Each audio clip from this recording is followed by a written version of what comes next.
Hi, I'm delighted to be with you for your workshop, just to give a brief moment to think about Judaism and its relationship to nature and to think about our role in the climate crisis. I'm sorry I can't be there in person, but hopefully you have a really productive time.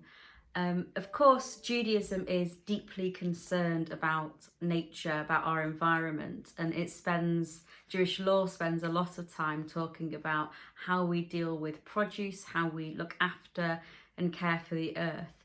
And of course, the Torah, the 5 books of Moses, begin with the story of creation, talking about all the beauty and the diversity of the world. And one of our commentators, Rashi, a medieval French commentator, asks, why does the Torah start with this story and not with our first law, for example? We're known for being quite a legal people. We don't need to go into his answer so much, but maybe our answer could be that it matters, creation and understanding where we come from, that we are, one of our liturgy says, as frail as grass. We are mortal beings here temporarily on this earth, and we're the caretakers of, and we're intimately involved with creation. Maybe that's why we start with the story of creation. And reflecting on thinking about Judaism and its link and what it might have to say about the climate crisis, I was thinking of the symbol of the burning bush. You may know the story. It's when Moses is walking and all of a sudden hears a voice saying, Moshe, Moshe, Moses, Moses. And he turns and he sees the burning bush. And he approaches and takes off his shoes because it's told, the voice says it's holy ground. God says it's holy ground.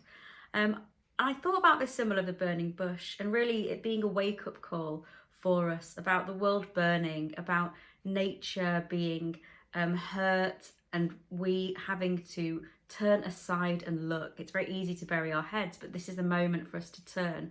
And I think all of the protests and the global movement have made a lot of people hear the call. You know, Robyn, look at our earth. It's burning, it's hurting. But maybe also we can find a bit of hope in that symbolism because the bush is not consumed.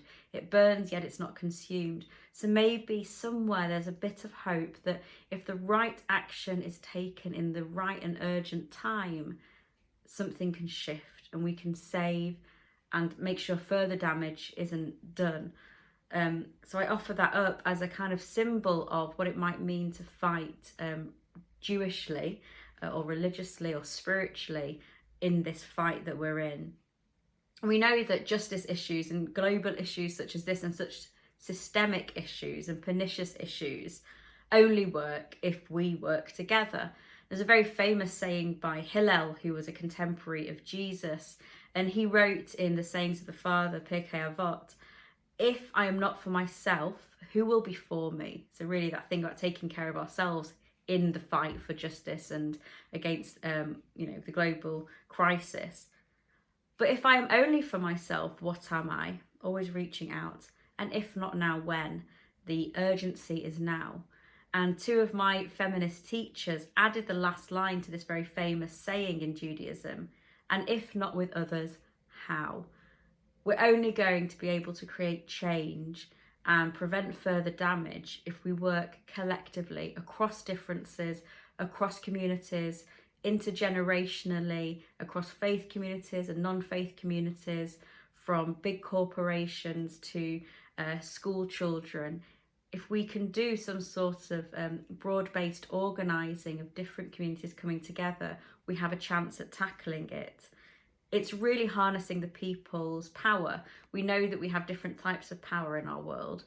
We have money power, we have titles and the power they hold. But one of the most powerful powers is the people, relational power, voters, people coming together to apply pressure, to spend their money in certain ways. And we know that has a massive impact on how the government and how big corporations work as well. It's the power of our voices, the power of communities. It's our votes, our ancient texts, I would add in, being renewed and harnessed in the battle before us today. I'm part of the city centre synagogue in Manchester Reform Synagogue, and we're very connected with the energies in the world around us because literally everything happens on our doorstep, and we're behind Manchester Town Hall, the seat of power, one of the seats of power in Manchester. Our congregants really care about these issues, as everyone does, and we've set up a green team to try and do our bit. And we see the protests happen when we go into our religious services as well. We're working, for example, of something that we can do collectively with Greater Manchester citizens, and one of their priorities on clean air and transport, and trying to apply pressure to the Mayor's office and others and the councils to ensure that we are working towards an environment that is clean and safe for us all. So that's really an example of working together. So I wish you all strength and the ability to look after yourself in it, to find inspiration and energy from those people around you. If not with others, how? Working together.